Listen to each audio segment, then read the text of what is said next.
There is one thing that makes my butt blow bubblegum, and it's the beatdown that cilantro gets that everyone doesn't understand. The commonality between cilantro and parasites. Let's talk about it.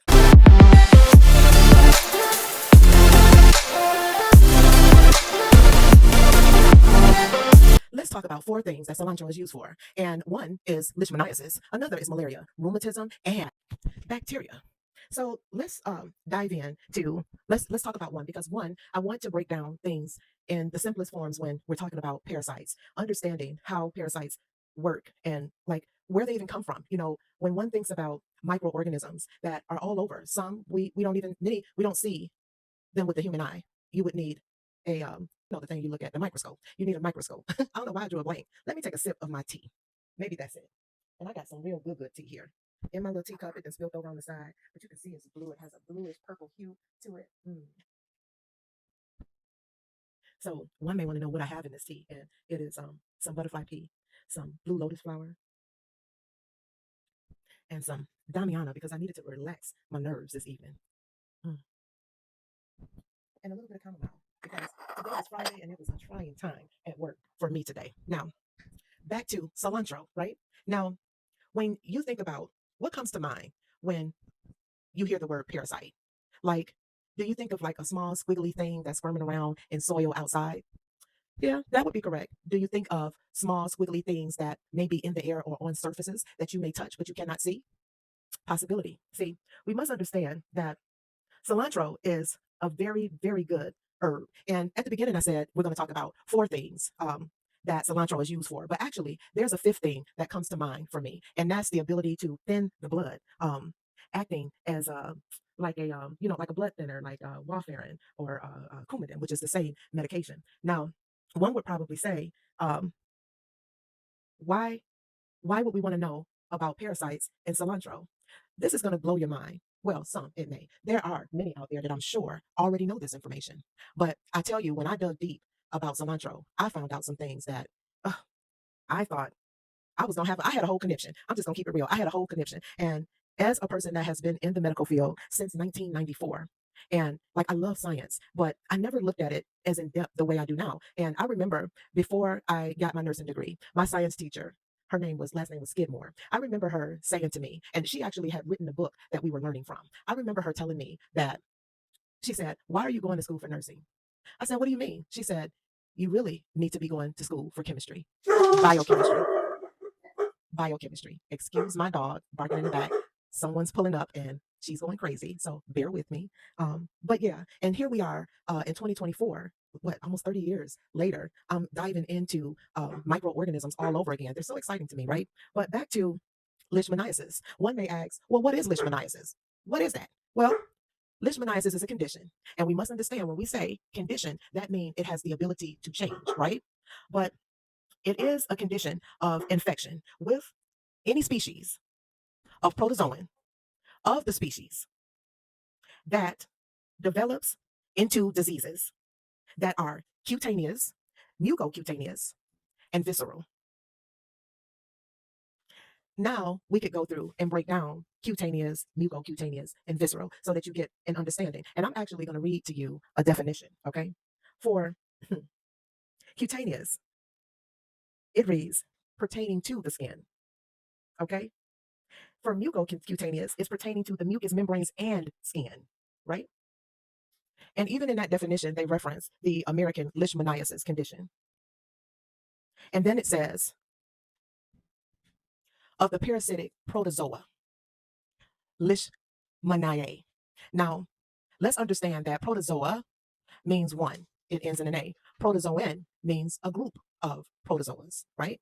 Now, you may ask, how does it develop into a parasite? Now, medical research says that this happens from a sandfly, being bitten by a sandfly. So one may ask, like, what does a sandfly look like? You may wonder, have you ever even seen a sandfly? But there are, see, let's get a little deeper. When we understand that parasites are organisms that get into your body and on your body, they need a host, right? And a host can be an animal, a human like us. It also can be it means specific areas, like it needs a home. Well, where it feels comfortable, it feels comfortable to replicate. It finds its snuggle place. So when you think about visceral, when it says, there's three things. You got your cutaneous, your mucocutaneous, and then you have visceral. When I tell you the definition of visceral, because this condition is saying that a parasite lives in these areas and or can affect these areas, right? So we already understood that means the mucous membranes and skin. So that's two areas. And then we understand that cutaneous is just skin. And we all know that our skin is the largest organ in our body, right? But now when you get over to visceral, right?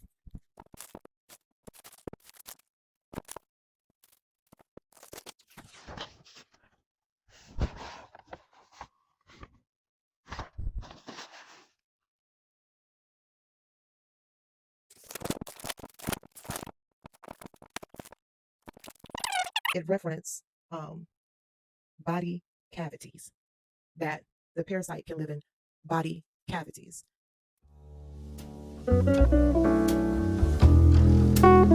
Is the fact that cilantro has what's needed to kill a parasite that causes leishmaniasis. One may ask, what are those constituents?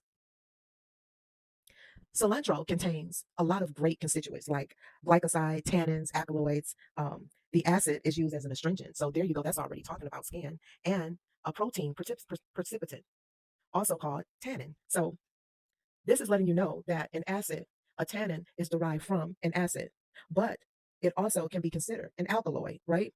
And it also mentions any various chemically different substances capable of promoting tannins. So when you think about the constituents and the makeup of a plant and what it may take to kill off a thing, let's call a thing a thing.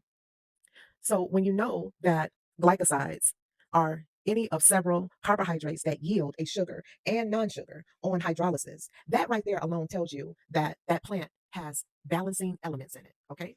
Then when you think about tannins, tannic acid is a substance obtained from the bark and fruit of various trees and shrubs, particularly the nutgale of oak trees. Okay. Then when you think about alkaloids, large group of nitrogen containing organic compounds produced by plants, including pharmacologically active substances like atropine, caffeine, cocaine, morphine, nicotine, and quinine. Notice that all of those that I mentioned ends in ine, I-N-E. It's very important to recognize that, right?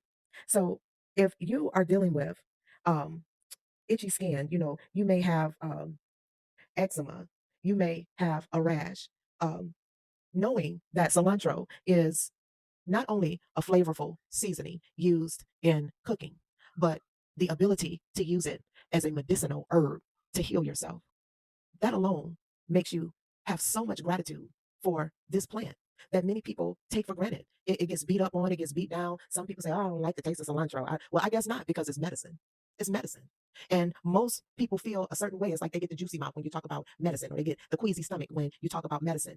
I don't know about you, but me, as being a Gen X, when I was coming up, my grandmother used to give us once a month, we would receive Father's John and castor oil.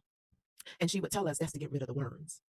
And one might ask ourselves, why aren't we using these type of things anymore these days? Why isn't the spectrum broad enough for us to have these things in circulation? Why are households lacking the knowledge about some of these things, natural things that we could use that would rid our bodies of diseases? So now let's talk about the behavior of a parasite, okay? So let me sip my tea. Hold on. Let me get some more tea.